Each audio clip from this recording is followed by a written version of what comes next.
Manchester, England. All right, Tokyo! To the scenic shores of Chicago. Are you ready? I'm sorry, homie. We don't do no happy songs. I don't know how to tell you this, but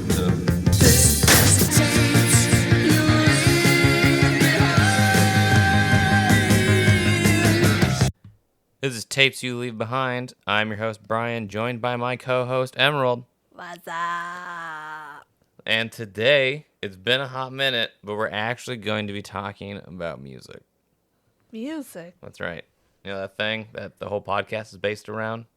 I don't remember. It's been so long. It's been a long time. There's no 30-minute breakdowns of terrible moments in history today. No 2-hour-long cataloging of Billy Joel's first 40 years of life. Nothing quite like that. We're straight up looking at a set of songs, what they are, and if they make a good theme song. That's it. Oh, it's just theme song, not. There's no interconnecting. Oh, there is an interconnecting theme. By theme song, I mean artists who decided to have a song named after themselves. Oh, Bad Company. Bad Company. That's a spoiler, but that will be coming. Spoiler alert. Yeah, that one will be. So I think as we go through, we're gonna try to look at, each of these. We're gonna ask some questions about them, such as, what makes it a good theme song? Okay. Does this actually represent them? Right. They decided to either name the song after their band, or in some of the cases, name the band after the song. Yeah, it's so important to the lore. Yeah. Yeah. Was it a good idea? Shouldn't they have done that? Mm-hmm. Who knows? We'll find out. Does the song describe them? In some cases, maybe it's actually a mission statement. It's an actual legitimate theme song of, hey, this is who we are. This is what we're doing. This is what we're, yeah. Yeah. Does it work like that? Mm-hmm. And really the most important thing when it comes to music, is it any good? Right, yeah. Is it pleasing to my ears, Yeah. or is it absolute hot garbage? Yeah, exactly. And without further ado, let's get started with the first one, and maybe the first one ever of this style of thing. Bo Diddley by Bo Diddley. Bo Diddley. Bo Diddley by Bo Diddley, off of his debut. Bo Diddley. Classic. So we have our first trifecta. Yep. 1955, it's the birth of rock and roll. Yep. We got an artist coming out with a song. Now, it's worth noting, this isn't a band. This is a guy going by the name Bo Diddley. Of course, yeah. So this would be if Tom Petty had a song called Tom Petty. Yeah. Well, I thought it was interesting, too, because it's, seems to be told in the third person. Yeah, he's referring to himself as Bo Diddley in the song. He wrote a song about himself. Yeah, and it's just an old nursery rhyme. Yes. That he just inserted his own name into and made that the lyrics to his song. I don't think there were really many rules back then. Well, no. No, they're inventing it. Yeah. Speaking of inventing, though, that riff, the dun dun dun dun dun dun. Yeah. It's called the Bo Diddley beat, and it's everywhere. It it's is, still yeah. in music to this day. Yeah, that was the first thing I noticed because I was I don't think I've necessarily heard this song, but I've heard that so many times. Yeah. Yeah, I mean, and as it says, his theme song, great, I think, right? He's talking about himself. Yeah. He's establishing a beat. He established a beat that still, as I said, shows up in music to this day. Right. He's showing, I'm a guitar guy, and this is what I do. Yeah. And if you don't like this one, he's got a bunch of other songs also named after himself. Diddley's Daddy, Hey Bo Diddley, Bo's Guitar, Run Diddley Daddy, I like that. Story of Bo Diddley, and shoot. Bo Diddley is a Lover. And that's just some of them. He has more. Yeah. Yeah, I mean, I Songs like Gunslinger, the chorus is just Bo Diddley is a gunslinger. Oh. Set to the same kind of beat again. The dun dun dun dun dun. That's dun, what dun. I was singing to Brian. I was like, hey, Bo Diddley. Yeah, they're all 'Cause I've kind heard that of before. quite similar. Yeah. The lyrics were pretty nonsensical, but I wonder Yeah. if they do make sense to people who speak in 1950s. You know? Like the last line he said, I think a couple times, where it's my old lady's a bird. I think bird maybe means hot woman. Yeah, maybe. I don't know. There's a lot of lyrics that I didn't quite understand. Yeah. As I said, I don't think the lyrics were the focus of the song when he's working on that one. No. No. No. So on that side, maybe not the best theme song, but it was quite catchy. I mean, it's just so influential. Yeah. Yeah, I You mean, he know. literally... When you make a theme song and it becomes the backbone of rock and roll and blues, I feel like you at least gotta give him like Gotta give him high 8, marks for that one. like yeah. an 8 out of 10. An 8? I think that's fair. I think that's fair. It's setting a good high bar. It's catchy. It's something I would listen to normally. Yeah. Totally. So It's I think that works. And it's exactly the one you just bust out at the show, at your concert. Just And, a little jangle. Bo Diddley time. Yeah. Perfect. Yeah. Hits all the marks. Thanks, Bo. Thanks, Bo. Moving on to 1966 with the literal definition of a theme song, parentheses, theme from The Monkees. Oh boy. Hey, we're the monkeys. Yeah, hey, we're the Monkees. Yep, that's the Monkees. I mean, I'll just score that top. I think it's a 10 out of 10. I was literally about to say 10 out of 10. Let's not- No notes. Let's not mess around here. It's I think incredibly the Monkees, catchy. Yeah. It literally tells everybody who they are, what they're doing. Yeah. And my God, it's just so well structured. It is very good. It probably helps that it's not actually written by them. That's what I was gonna ask. So, okay, so the Monkees are a semi-fictional band, right? Yeah. Like they were created for a TV show, but they kind of became a real band. Yeah. But like, do they play their own instruments? Sometimes. Probably not there. Okay. And they don't write their songs, or they sometimes write their songs? At this point, they're not writing any of their own songs. But as it would go on, they would start to write some. Okay. Interesting. That said, it's pretty wild. Like, it was like 1966.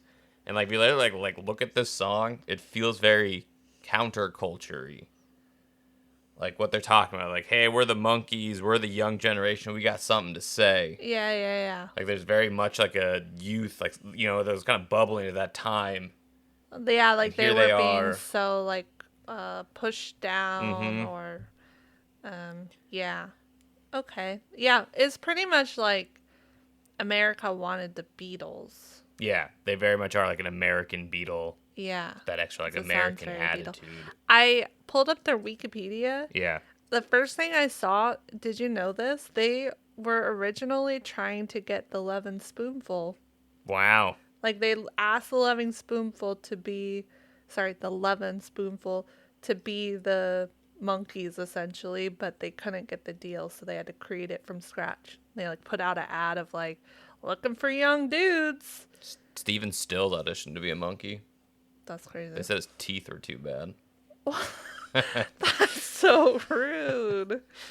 That is so rude. Yeah. Very interesting. It's a good one. I mean, and even the music's interesting. I think it's not even like, a normal TV jingle of like nothing. There's some actual cool stuff in there. Yeah. Like that, like at the end of the second chorus, like a sort of like almost like distorted riff kind of comes into the guitar. Yes. That sounds like something out of like Steppenwolf.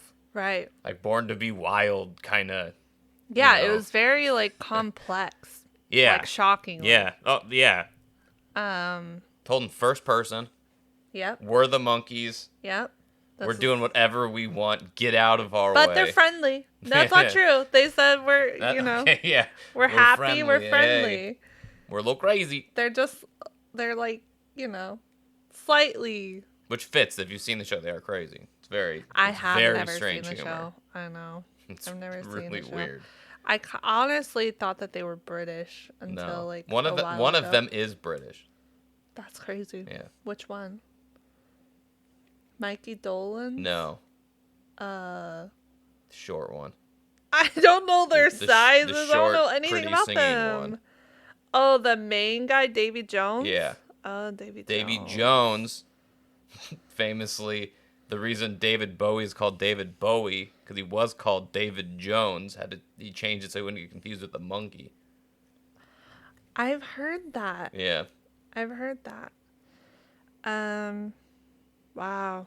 Yeah. They even got the Beatles haircut. Yeah, I mean, that's intentional. There's a reason I think that there's 4 of them. They're called the Monkees versus the Beatles. Yeah. They're a pop band that lives together and has little antics. But they were formed like right after the US heard of the Beatles. They're like, Gotta be fast. It's entertainment. Yeah, You gotta get that stuff out instantly. there. Yeah. I know that like linking this to modern times, Mm-hmm. what was it, like a couple years ago they came back and Yeah. then like a bunch of other artists wrote songs for them. They did. Which is really cool. Yeah. That like kind of that last Monkees album. Yeah. Had the Rivers Cuomo, Death Cab guy. Ben Gibbard. Yeah. Yeah. I mean, Weezer. I bet Rivers Cuomo loves the Monkees. Oh my God. Yeah. There's a real tinge to Weezer that, just gels with the Monkees. Yeah. 100%. Yeah. So very interesting. They're kind of still trucking, I guess. I think there's only one left alive.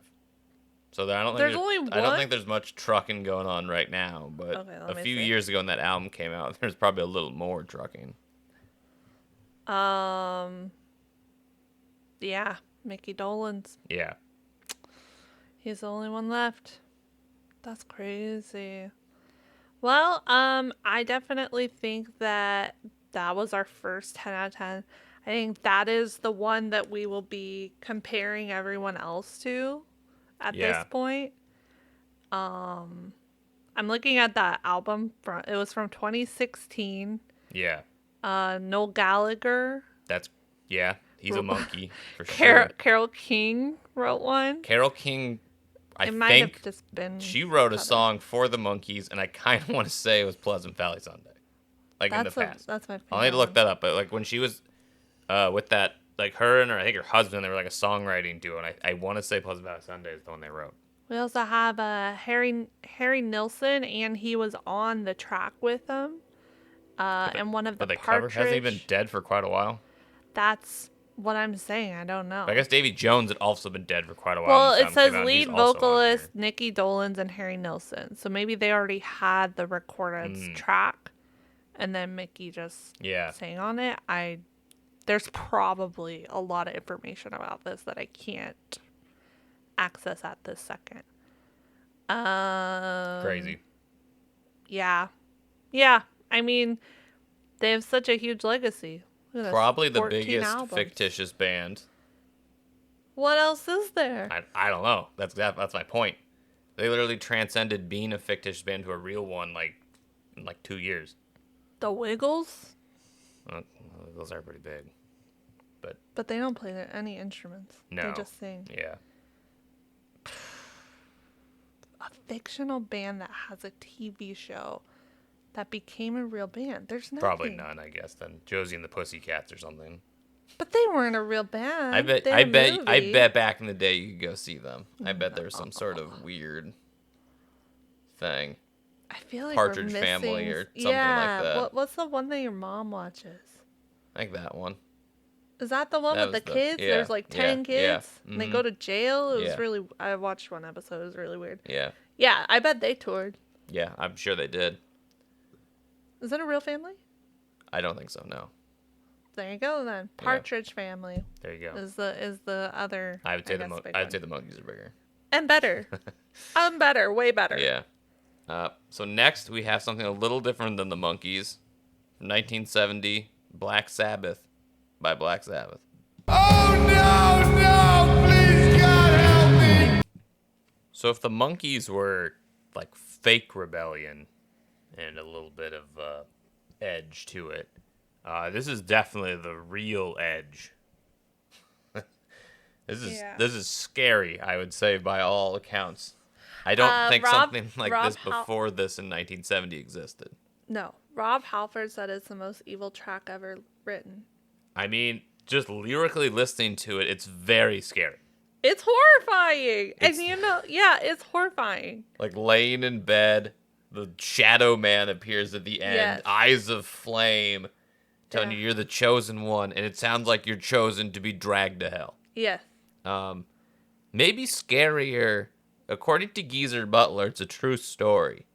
That's crazy. Ozzy apparently gave him a book on the occult, which he'd been reading, and left it on his like nightstand or something.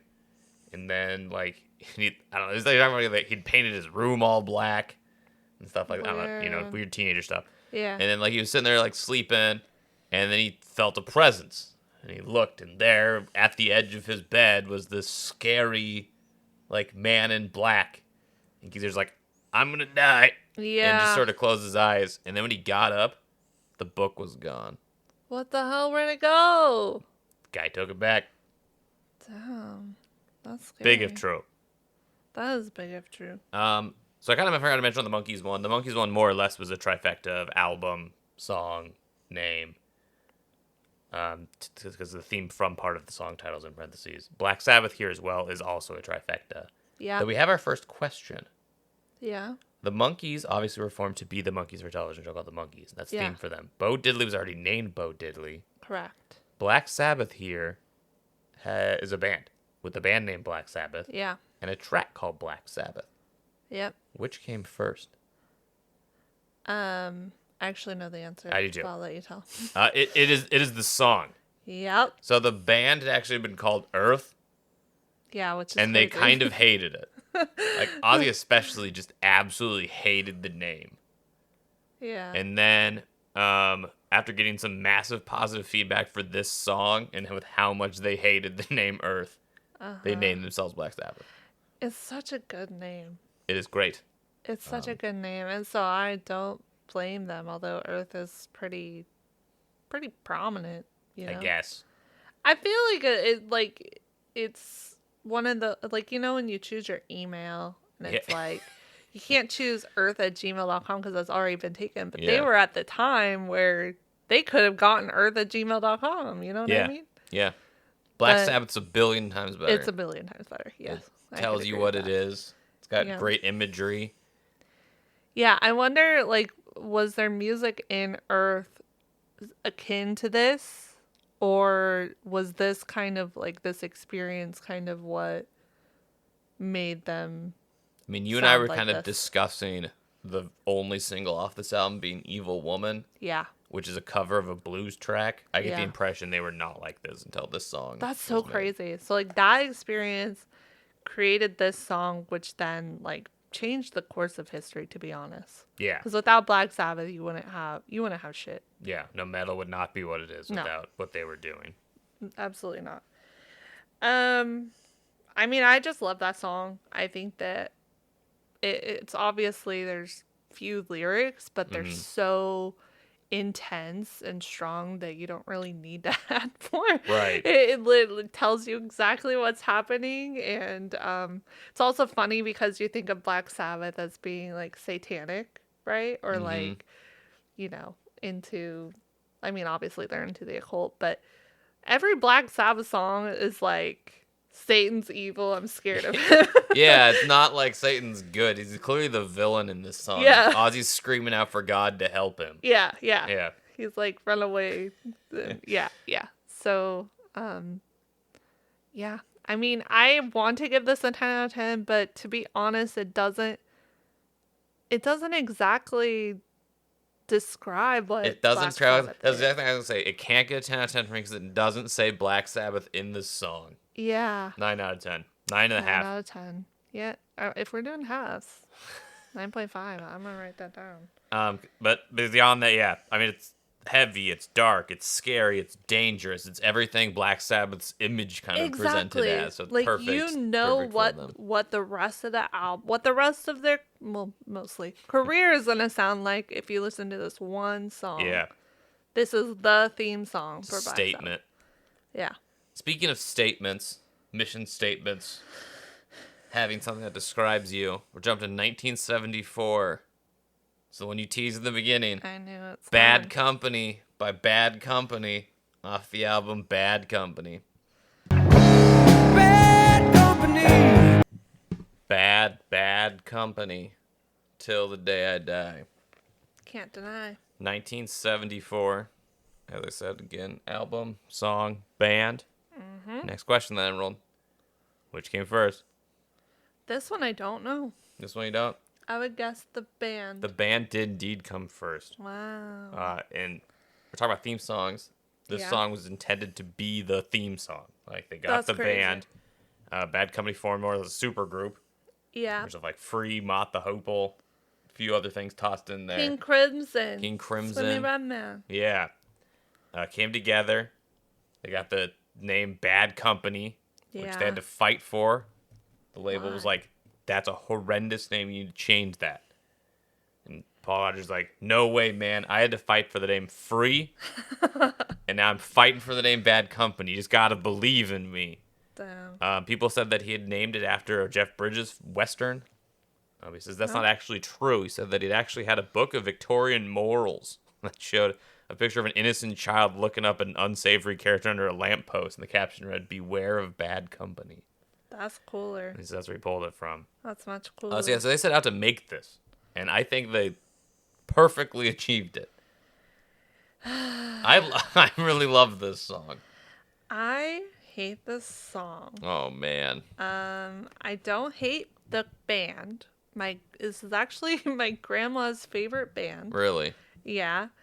I don't hate the band. I don't hate most of their music, but I do not like this song. I Oh. think it's way too repetitive and way too showy. See, I think it's the point. It's supposed to be very grandiose. It's a Western influence, specifically influenced by not the movie Bad Company, but a different movie called High Plains Drifter, Clint Eastwood flick. Beastie Boys. Yeah. I mean, yeah, I get that, but my opinion is that I think that bro's doing Bad Company way too much.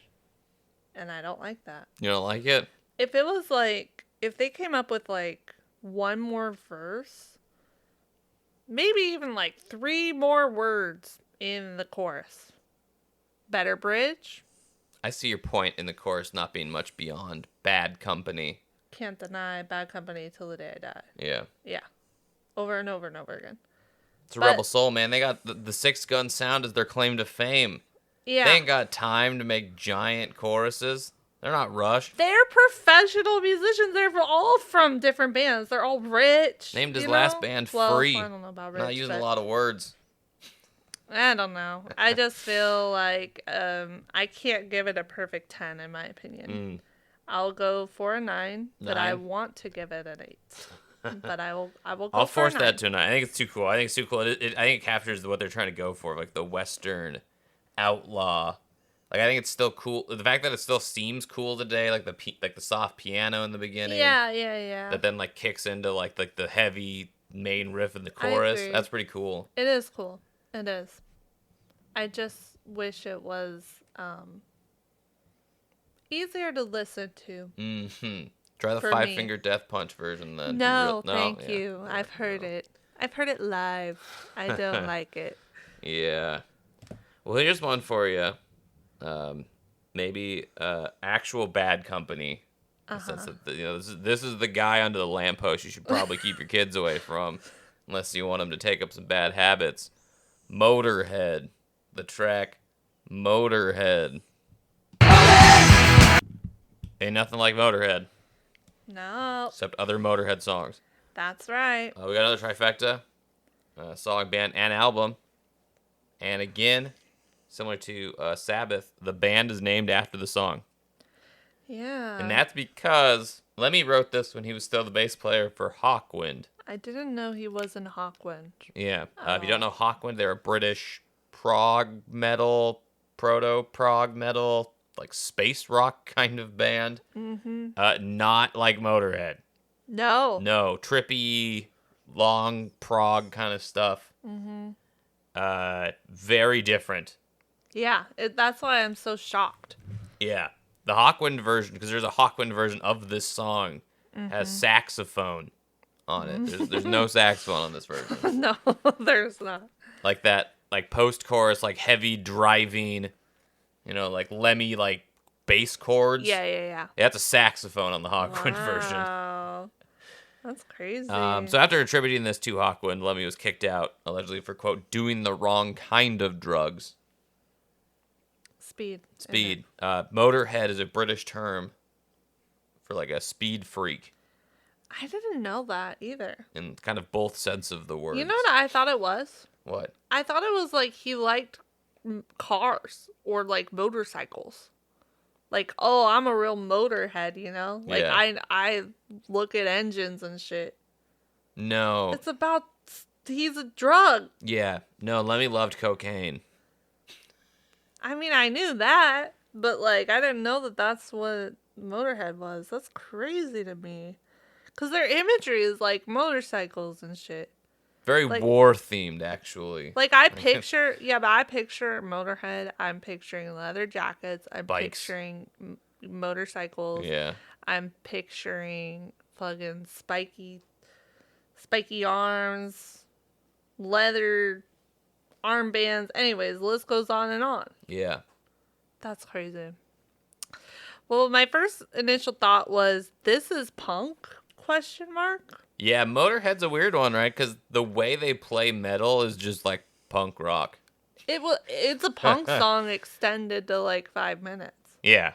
I was I think actually it's only, shocked. it's so fast. I think it's only actually 3 minutes long, but it kind of feels like It 5. feels long, yeah. It's so fast. Yeah. Yeah. And most punk songs are like 1 minute. Yeah. That's crazy. Wildly good song, though. It's Like, really that good. is Motorhead. Like, Yeah. that's Ace of Spades. It's any other Motorhead song you know right out the gate. Mm-hmm. That's Motorhead. Yep.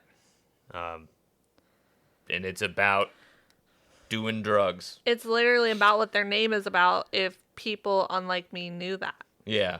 If you could understand what Lemmy was saying. Yeah. Beyond Motorhead. I know. I had to pull up the lyrics because I was Yeah. like, I'm not understanding. And even with the lyrics up, I was like, what does this mean? And then I'm like, drugs. Mm-hmm. It means drugs Yeah. is what it means. Yeah. Yeah. I mean,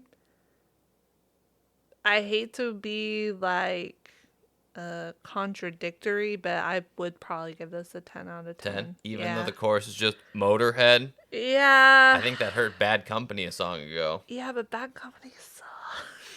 Bad Company sucks more than Motorhead. Wow. It wasn't as annoying because you couldn't hear it as well. You know? And also, it was just like, let's take a look. There's 3 verses. I think there's 3 verses in the Bad Company song. Maybe I just don't like Bad Company. I think that's what we're getting. I just don't think you like Bad Company. All right. But Well- I'm willing to give Motorhead a 10 again, because again I think this is a perfect. If somebody's gonna ask like, what does Motorhead sound like, presenting them the track called Motorhead by Motorhead gets everything across that they need to know. Okay, there's only 2 verses of Bad Company saved. Saved. My logic Fair is enough. saved. All right. If they had one more verse, Brian, I would have totally given it a 10 out of 10. Wow. Anyways, Motorhead gets a 10 out of 10, 100%. It is them. Awesome. It is them. It is them. Rip Lemmy. Can't Sure. believe you lived that long, by the way. I think everybody's surprised that man lived that long. Maybe we should start eating steak, drinking 5ths of whiskey, and smoking cigarettes, and doing God knows what. You know, yeah. He lasted a long time. Yeah. Cancer did get him though, but way later than it But probably a should. long time, and he had fun, you Yeah, know? yeah. Usually it's like, live fast, die young. He lived fast and Died old. died old, Ish. relatively. Yeah. Anyways, rest in peace. Rest in peace. Moving on from Motorhead to probably kind of the opposite of that musically. We're going to take a look at Public Image Limited, 1978, with the track Public Image. So not a real trifecta this time, because the song is technically just called Public Image. But it is off an album, also not exactly called Public Image Limited. It's called Public Image First Issue. So the word Public Image shows up in all 3 pieces. Yeah. But the band does appear to come from the song.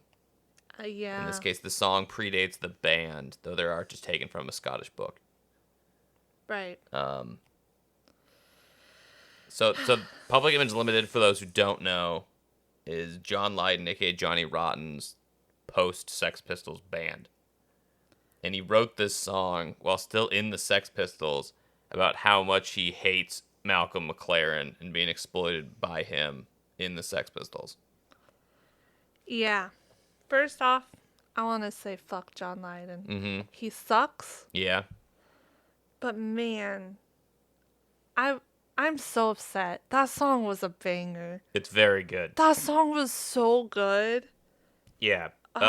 It is quite the song. Especially when you look at like the Sex Pistols as kind of like their basic just raw punkness to then go on and then make such a good like post-punk track Total post-punk. at a time yeah. when post-punk still early, hasn't really even super started early yet. new wave post-punk. Yeah. It's crazy. And then like the lyrics were so well written too. Mm-hmm. And I totally get like the idea that it was written while he was in the Sex Pistols Yeah. and being like exposed and scrutinized all the Right. time. Like I just want to read the first verse. Is that okay? Yeah, it's fine with me. He says, "You never listened to a word that I said. You only seen me from the clothes I wear, or did the interest go much deeper? It must have been the color of my hair." Yeah. That's so like, I don't want to be like, that's so deep, but it kind of is because Yeah. it's like, he's right off the bat saying like, you are distracted by my image. You're distracted by the punk imagery of me wearing shredded clothes and like, because they were really the first like punk band to popularize that imagery. And like he had the bright orange hair. So like right off the bat, he's saying, you don't actually hear what I'm saying. You're just distracted by what I look like. Exactly. It's the public image. That's crazy. Yeah. That's so good. God, I hate him, but that's so good. Yep. And look at that, bam. Mission statement in Yeah. song form. Yeah. Yeah. I'm shocked because I feel like I've heard Public Image Limited before, but from memory, it was like almost like house music. Did they do that, or am I mixing them up? They got quite a few albums. I don't know about house music though. I could be mixing them up with that Firestarter guy. Prodigy. Yeah. I can't remember. Maybe that, or you just heard John Lyne's voice and immediately just turned the song off. I tell you, I hate that man. I hate him. He shows up every once in a while out of blue, like on a documentary or an interview. Yeah. And I'm like, bro, he sucks. He does suck. He's like He like the punk in that sense, in that he's always contrarian and Exactly. yeah, Exactly. he's just a pain in the ass. He's like a Morrissey that's not shy. But more. Yeah. Yeah, but it's like even worse. He's like aggressive Morrissey. Yes.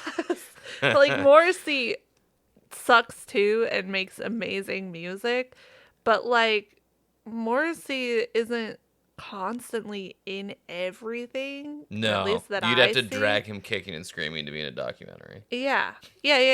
And also John Lydon always acts like he knows fucking everything. Yeah. And that drives me crazy too. I mean,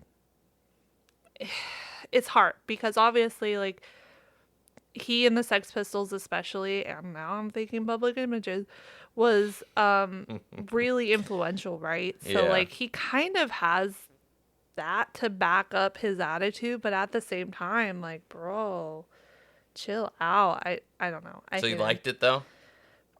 that song was Very good. crazy. Well, I'll tell you, Warner didn't think so, and they said, you know what? We're not going to release this in the United States because this album is non-commercial and it's my not going to sell. God. I bet they feel real dumb. I'm sure they do, because as I said, like in like 2 years, that's the sound of everything cool. Yeah, it sounds like New Order. Yeah, Like, it literally sounds like New Order. that didn't get a reissue in the States until like 2018 or something like that, when Light in the Attic finally did a. We might need to pressing of pick it. it up Yeah. because that honestly blew my mind, and now I feel like I need to go listen to the album. I feel like I've been like, ugh, John Lydon, I don't want to Yeah. listen to that. But now Well, hey, don't judge a punk by his shirt and his hair. he's just gross. Yeah, I guess you're actually judging him by the character of what he Yeah, says when he gets interviewed. he's just an asshole. Well, we've had Black Sabbath. We've had Motorhead. Unsurprisingly, once metal like really breaks out in the 80s, every band under the sun makes one of these theme song things that's Yeah. like named after themselves. Yeah, I could think of a few. And we're going to take a look at probably one of the best from one of the biggest, Iron Maiden by Iron Maiden from 1980. Iron Maiden, off the album Iron Maiden 1980. Yep. Another trifecta. Yep. Another chance for you to guess which came first. The song. The band. Frick. Yeah. The band name predates the song by quite a bit. Really? Yeah. Iron Maiden was like trying to get going for a really long time. And they're named after, obviously, the torture device. Yep. Steve My Harris favorite one. says he was reminded of it after seeing a movie poster for the Man in the Iron Mask. Being like, that's kind of like an Iron Maiden. I mean, it kind of is, right? It's just a mass version. Kind of. Does it have spikes? I don't think so. Oh, then it's just an Iron Yeah. Mask. Yeah. So not really the same. I mean, let's just preface, this is a fantastic track by a fantastic band. I'm freaking out internally, but I'm trying to tone it back. Yeah. Yeah? It's, I think, one of the best songs ever written. Really? Possibly. Certainly one of the best metal tracks ever composed. Like, the music is crazy. And how early it was, it's just, I love them. Yeah. That new wave of British heavy metal. Iron Maiden's definitely, like, probably the top of that. Certainly the most popular, Yeah. I would say. They're still, I mean, touring nonstop today, Still selling going. out everywhere. Still playing this song, important bit. Still playing Yep. this song every Every night. night. Every single night. Iron Maiden's gonna get you. And it's hype. And Every it's still single night. great. Yeah, I love it. I mean, I love Iron Maiden. It's one of those things that I didn't discover Iron Maiden until, like, much later in my life. Well, life thus far. And they're just phenomenal. They're Yeah. just amazing. And you think of, like, oh, Iron Maiden, like, metalhead, like, whatever. But I just feel like there's so much to them. Their songs are so just massive. Yeah. Right? Like so that is the- sort of a difference, right? Compared to other Iron Maiden tracks. It's rather short. Yes, and Rather much short, simplified. fast song. It still has some blazing dual guitar action. It's got Steve Harris's like crazy bass that's almost taking a lead position throughout like most of the verses. Yeah. Yeah. And the drums. Drums. Hard, Yeah, oh yeah. Fast. Mm-hmm. Yeah. Yeah. It's very different from like a Fear of the Dark or Yeah. something, right? Where there's, and that's like obviously a different era too, because this is Paul Di'Anno, who's their first singer. And then I think they really, really blew up with Bruce Dickinson. Yeah. And it's interesting though, because it's the same songwriter, right? The whole time. Mm-hmm. Steve, right? Yeah. Yeah, so Steve writes the songs, but I feel like I don't know what time period exactly, but like many of their albums, their songs are like really researched, it seems like, right? Yeah, I want to say like Nico Bryan, don't quote me on that name, the drummer, when he came Yeah. in, brought a lot of like reading with him. Interesting. It's like sort of like a books. Rush kind of thing. Yeah. And it's very introduced similar. a lot more, like kind of like history and Yeah. novel kind of stuff to the songs. God, we could do a whole episode on Iron Maiden. Just the imagery alone is crazy. Yeah, I mean, we've done a bunch of history ones. You could just chuck a dart in any Yes. back of an Iron Maiden track and be like, oh, this one's based on, the 100 Years' War. Yeah. Oh, this is based on, the plight of the Celts. Yes. There's Exactly. about Scottish resistance and who knows what. Ghost ships and fighter pilots in World War One. Yeah, exactly. No, they're incredible. I would recommend anyone who's listening to this who's never really given Iron Maiden a try, even if you're not into metal, just try it. Just listen to it. I think that they are so much more than your typical metal, which I don't even know what that would be. But like, Yeah. they just have so much to offer. Especially I think if you like history, or especially if you like storytelling. They're really, really great at that. And this song I think is light on the storytelling, heavy on the imagery. Very first person. Like Yep. Iron Maiden's gonna kill you. Yep. Yeah. But with this song I do think that it's a really great theme to them. I think as Yeah. like the backbone of Iron Maiden, like you said, it's got the musical components are there. The lyrics are a little less involved than some of their other songs, but they're still really intense and just sick. Yeah, and I think Sick. this theme song goes. I think it does kind of cover that though. It's like Iron Maiden. If you look at them as a band, it's sort of a metaphor of how you mentioned they constantly tour. They go everywhere. Iron Yeah. Maiden's gonna get you no matter how far. Exactly. They're always coming. Yep, that's right. They're gonna go anywhere and play for anybody. They're always there. Always going there. I'm 10 out of 10, maybe even 11 out of 10 to be honest. Wow. Like I said, I'm biased. I love this song. Love this Yeah. band. What are you giving it? I think a 10 is a good one. I think you pointed out to me, like, between breaks there, that I probably should have thrown some more garbage on this list. That's what I'm saying, yeah. It's all 10 out of 10s. Since we did decide to rate it as we were going along, I don't have anything that's like a abysmal 1. We should do a sequel to this that's just bad songs. Just bad ones. Like, these are good ones. Mhm. You need to scrape the bottom of the bucket. I'll see what I can find. I have an idea for a sequel already, so we'll see. That one might be a little looser, might be a little worse. By the way, I think we forgot to rate the last song. Public Image. What'd you give it? I think it was great. If we're trying not to give everything a 10, I would give that one a 9. Yeah. I would say 10 or 10 9. out of 10 again? I don't Yeah. know. It's just hard. Okay, let's give it a 9 because here's my argument. I don't know anything about Public Image Limited. I do not know if that's how the rest of them sound. I'll report back next week. Yeah. But we can't give them a 10 because we don't know if that's how if that truly is indicative of their sound. That's what I'll say. So 9 out of 10 for them. All right. Well, this next one, you don't need to worry if it's indicative of their sound. I can tell you straight up it is, because they have one sound similar to how Motorhead only has one sound. And they were only around for like 2 years. That's Minor Threat with the track Minor Threat off the EP Minor Threat. So Minor Threat, Minor Threat, Minor Threat. They're just a minor threat. They're just a minor threat. Yeah. As far as I can tell, the band name came first in this case.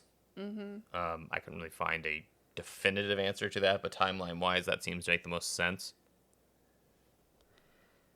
Yeah. I mentioned this is off of an EP called Yes. Minor Threat, which I'd like to point out is a 7-inch vinyl that features 8 songs. How much more punk can you get? How much more punk can you get than fitting 4 songs aside on a 7-inch record? That's Yeah. crazy. Yeah, I mean, I will say, well, you'll probably go into the history more, but Ian MacKaye, Yeah. the singer, later forms Fugazi, which is one of the most, in my opinion, one of the best bands out of the 90s. East Coast hardcore, Yep. Minor Threat. Yep. Kind of the East Coast version of something like Black Flag. Yeah.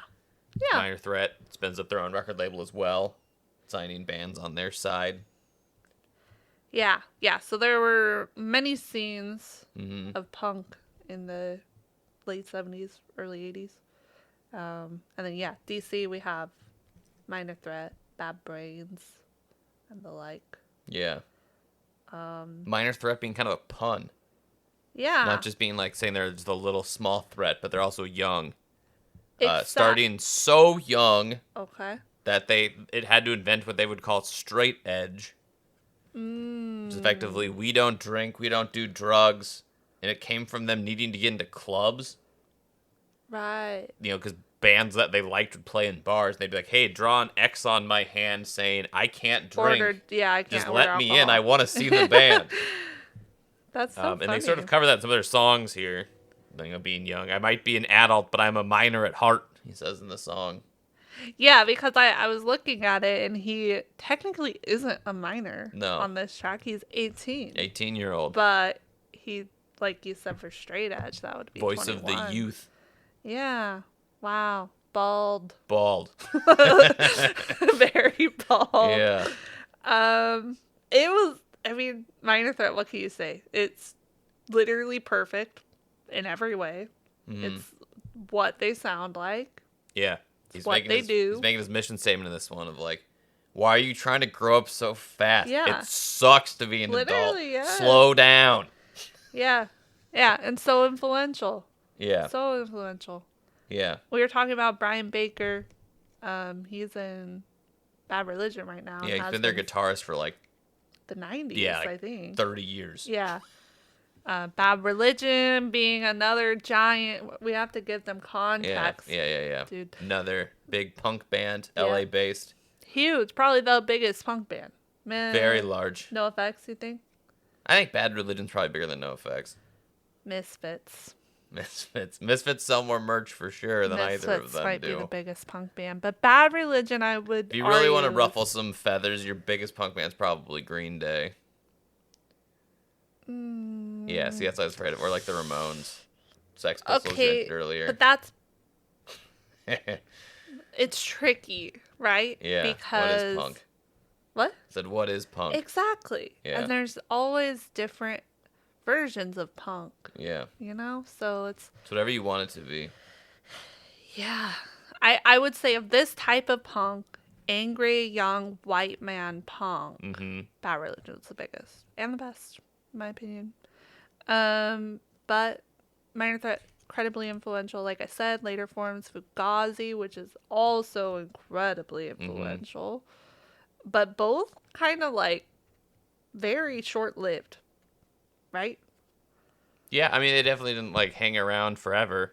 Minor Threat, rather short. Minor Threat was 3 years. Fugazi, I think, was closer to 10. Really? Yeah. They had quite a few albums. Minor Threat had like 2 albums, maybe. Oh my god. A few EPs. 86 to 2003. Yeah. So I thought it was like 5 years. Wow. Anyways, great. I mean, so I was thinking, and we had so many 10 out of 10s that I was like, what if we bump this, in my opinion, this one and the Monkees to 11 out of 10 because they describe what they're there for. I think that's probably a good, like, it's literally a mission statement. I mean, to be fair, I think we covered that Bad Company was trying to do that in theirs as well, to say why they're here. But this one literally, I mean, this is literally, intended to be a manifesto. Yeah. A Minor Threat is the kind of band that's putting their literal ideas, no metaphor, like Bad Company being like 6 gun sounds, like they're Minor Threat's saying what they are and what they stand for. Yeah, literal. So I'm fine with that. I think, if you want to look at one that made a song about who they are, what their like Wikipedia page would describe their, opinions as, this is that. It's like almost like a biography kind And since you're linking to the Monkees, Yeah. Go check out Minor Threat's cover of Stepping Stone. Yeah, it's great. Wow. So again, did Minor Threat like the Monkees? I don't know. They covered them. And it's pretty good. I mean, that song's kind of punk rock. That's what I was saying. Like the Monkees are weirdly like corporate punk. But like have an undertone of it's strange. anarchy. Probably because they were being funded by actual songwriters. Musician, And they themselves were hanging out with so much of the actual scene. Yeah. Yeah. Minor Threat. Minor Threat. Just like the Just Monkees. a Minor Threat. Yeah. Well, the next thing is not hardcore, but might be punk. Okay. From around a similar time period, but doing something totally different. We got the Meat Puppets with the track Meat Puppets. Talk about it. Yeah, pure chaos. Meat Puppets. Yep. self-titled, off their debut, also called Meat Puppets. What does meat puppets mean? Is it I like think it's a person. It's like a metaphor for. Yeah, like you're a meat puppet. Oh, is it offensive? I'm sure if I called somebody I didn't know a meat puppet, yeah. But I'm not gonna get offended like if you called me a meat puppet. I would just be confused. Yeah. Maybe it's like a sack, like a flesh sack or whatever. Well, I think that's sort of what it's suggesting, right? You're just the puppet of meat. You're just the the vessel, which is probably kind of the thought behind it, which we'll get into how they recorded this. But this is one where it predates the band name. This is a song first, band afterward. Oh. They needed a band name, and they liked this weird little track Song they they had, so they named it after that. And boy, is it weird. Yeah, it was, like I said, pure chaos. Yeah. It was just. Yeah, apparently I don't their first album was recorded in 3 days, in which they were high the entire time on LSD in the studio. Oh God. So I think this song definitely captures that, because it sounds chaos. The vocals consist of nothing more than grunts, kind of just. Yeah, I was Noises. confused. I was like Googling the lyrics, and Brian's like, why? Those aren't words; those are just sounds. But if you listen musically, it's very Meat Puppets territory of what would come of them. Yeah, you got the acoustic guitar. Exactly, you got that weird sort of almost like country desert influence on top of like a punk backbone. The guitar was kind of psychedelic. Yeah. Too. Mm-hmm. Crazy. Just I mean, very crazy, very just like- strange, but also hypnotic in a way almost. right. Yeah. Yeah. I don't know, man. You don't know? I'm thinking 6. 6? Yeah, I mean, there's no lyrics, so immediately it becomes difficult for it to be a theme Yeah. because they're not conveying you. We're anything. basically working off of music, You're right? working off music, which again, I think this actually Pretty strong. does capture them pretty well. It's their early stuff, though, so it's a little faster and harder than, the stuff that anybody might actually know Yeah. off the street by the Meat Puppets. That's why I think it's a 6 out of 10. Because even if say if we are just going purely off of music, it's a 10 out of 10. But Meat Puppets are also known for their, good songwriting.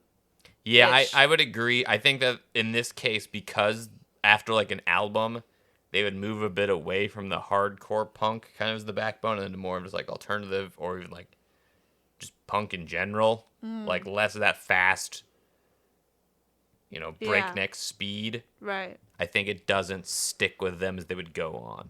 Yeah. Yeah, that's true. So I think a 6 might be fair for a whole career. First album, definitely perfect theme song for them. Confused noises over semi-coherent song structure.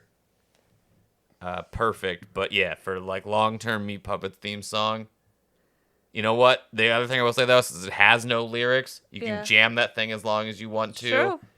And I've listened to some live stuff, and they do occasionally like to just jam out. For 10 minutes. So it would fit. Yeah. No cover of the Star Wars theme song here, though. They would also do that in some of the early days. Wow.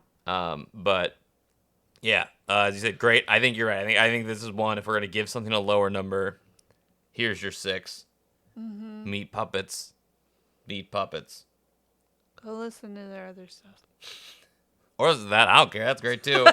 As it does not, be exactly representative of something like Plateau or Lake of Fire or Right. anything off of Too High to Die. Yeah. Yeah. Next up, next year, 1983, we got Big Country with the Wait, track that was In a Big Country. Oh, sorry. Yeah. 1982. That was 1982. That's the other thing about the Meat my Puppets. A lot of people think of them as a 90s band because they showed up at Nirvana's Unplugged set. And Yeah, then, the Kurt album that would loved come him. right after that was really big for them. Yeah. But they're actually a lot older than that.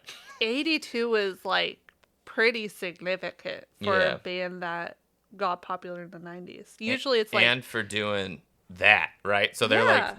at a time where hardcore sounds like Minor Threat, or even like Husker Du Yeah. still sounds like fast as possible, just shouting. Here's the Meat Puppets kind of doing that, but also with that tinge of psychedelia that Mention Husker Du again would dabble into as well, but not until like after, like the year after. whoa, that's actually crazy. I'm bumping it to 7 at least. Well, see, then you're just taking the importance of the thing and not really for the theme Okay. song. That's the reason you gave it a 6 in the first place. Okay, you're right. Okay, I give it a 6 out of 10. Asterisk. This is 1982 craziness. Fair enough. Anyways, 1983. Big country in a big country. In a big country by Big Country off the album The Crossing. oh frick. That's right. This is the first one that's not all three. And also it appears the band name came first. Yeah.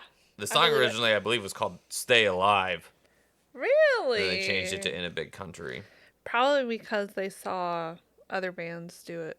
Yeah, they were often. like, hey, I found this new Meat Puppets. They got a track called Meat Puppets. We should make one called Big Country. I'm sure it was exactly That what went happened. That's a great track. It's so good. That's also one of those where it's like the kind of the definition, and I've talked about this before, of like a song you've heard 100 times. Like it's something that plays on the radio, it's on soundtracks. Mm-hmm. You've encountered it, but how often have you actually like really sat down and listened to it? It happens a lot to me. It happens a ton. Yeah, and then you do, and you're like, wow, that's really good. And like, that's a very uplifting song. Yeah. If you like it listen is. to it and like read the lyrics, it's all about how things can be difficult, but no matter what, to stay alive. Yeah. Like, just keep on hoping and believing and keep going. Mm-hmm. Which In a apparently big was like country. really rough on people when their singer, Big Country, commit suicide. That sucks. Yeah. Oh, that sucks. So not to be a Debbie Downer, You but no matter are. how uppity they may sound, you know, they got some stuff going on sometimes. Everybody has problems. Okay. Yeah. That sucks. Why'd you tell us? Well, I felt it'd be weird not to mention it. That's fair. Yeah. But I think it also just shows, you know, you may seem happy on the outside, but you're not feeling so good on the inside. Yeah. And that came later, you know, in his life. At this point, he said that his goal with this song specifically, he designed around hope and optimism, is he wanted to connect his guitar directly to his heart, Aww. which apparently his heart is bagpipes. Yeah. That sound of it. They're Scottish. Yeah, they're Scottish, and they're doing some real weird stuff with that guitar to make it sound like a synthetic bagpipe, which is really cool sounding, but also kind of weird. I've heard, like you said, probably heard that song 100 times. More. Mm-hmm. I never once thought, that sounds like a bagpipe. Yeah. And then when you realize it and you hear it and you're like, that does sound like It does sound like a bagpipe, yeah. Like, Yeah, it's like kind of like wailing like, it's like they high do. pitched. Yeah. Super weird, but We were Unique. on like 15-year-old forums of guitar techs trying to figure out what exactly they did. They thought it was an EBow, but then it's like very clear they never play live with an EBow, so it's not an EBow. But it's like it's just delay. delay and chorus and delay and chorus just stacked on top of each other layers until upon it's layers. probably like 40 guitars almost like Yeah. going on top of each other. Take that kind of that whine noise that you get out of a bagpipe, that constant Probably a whammy drone, bar. Yeah. right? 'Cause I mean that's what a bagpipe is, like a drone instrument. Exactly. Yeah. Yeah, I mean it's just a great song. Yeah, Like I want to go listen to it again. it's a good one. Cha. Yeah. Kind of got that like that super 80s like drum like machine almost sound to it, like Yeah. Yeah. Yeah, exactly. Yeah, I mean, 9 out of 10? 9 out of 10. I think that's Does that fair. sound appropriate? See, I don't 10 think out it's of 10? necessarily a mission statement for Big Country, No.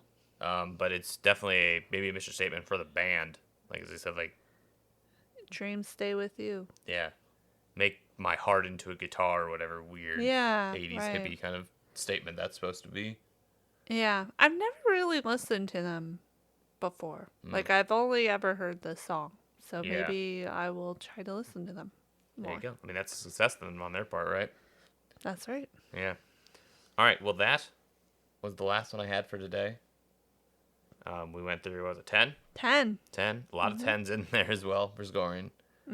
I think that we found that you can indeed write a decent theme song for your band Yeah. and not be too cheesy. Right. And if you do it right, it can become, the gem of your set every night. Right, yeah. People love it. Yeah. And for better or for worse, right? Yeah, because then you're sort of Playing shackled it. to it, right? Yeah, you have to play it every single night for 50 yeah, years. Make sure you like it too. Yeah. Yeah. And maybe next week or Sometime. sometime Yeah, we'll take a look at we'll try to find some shit ones. Yeah, I got some stuff queued up. I don't know if they're bad per se, but it's sort of a spin-off of this, and it's loose enough where we might have some stuff that's not as good.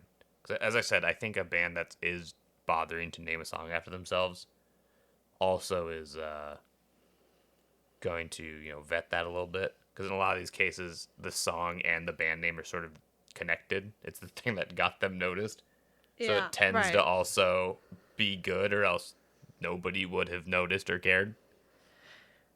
Yeah, except, I mean, Big Country being an example of that they're considered a one-hit wonder, I imagine. Definitely in the United States, yeah. So, didn't really help them, maybe. But I mean, it got them noticed. That's true. I'm sure they made a decent chunk. They of went to change Band-Aid. off it. Yeah. So clearly, or Live Aid, sorry. Right? I don't know if Bad Big Country was at Live Aid. They sang on the song. Do they know Oh. it's Christmas? They- At least. So they were at least noticed enough to be there. invited to the studio. Oh, okay. Well, this has been Tapes You Leave Behind. Those have been 10 songs by artists who named a song after themselves. Sometimes the album. Sometimes the artist after the song. That's right. I've been Brian. This is Emerald. We'll catch you next time. See you later. Bye.